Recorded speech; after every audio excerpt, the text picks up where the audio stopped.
Kumusta tayong lahat?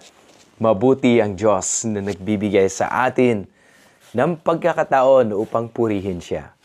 Mula dito sa aking YouTube channel at sa Facebook, aking mga followers, subscribers, binabati ko kayo ng maligayang Pasko. Merry Christmas sa ating lahat. Napakahalaga na ating namnamin at muling bigyang diin ang pagkasilang ng ating Panginoong Hesukristo. Dumating sa atin upang tayo ay magkaroon ng kaligtasan.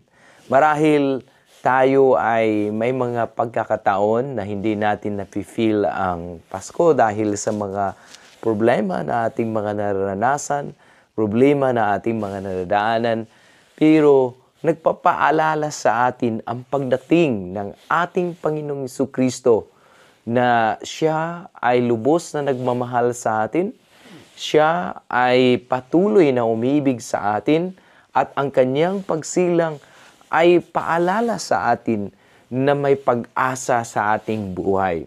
Hindi lang natin dapat i-celebrate ang Pasko o Christmas dahil tayo ay Christian, dahil marami tayong mga Christmas tree.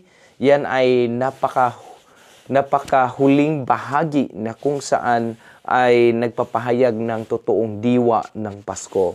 Ang una sa lahat, dapat nating makilala si Kristo ng lubos sa buhay natin na siya'y isinilang para sa ating kaligtasan.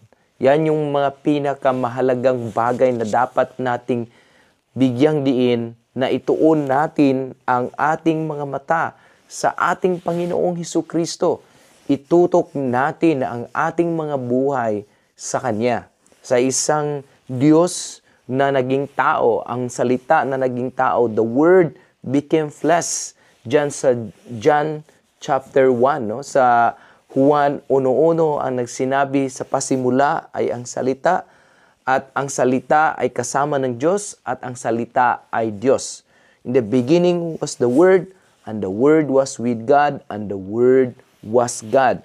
So nagpapakita sa atin na pag kinikilala natin ang ating Panginoong Hesukristo sa ating buhay, sa ating pagkatao, nagpapahayag ito na makilala natin ng lubusan ang ating Panginoong Hesukristo na dumating.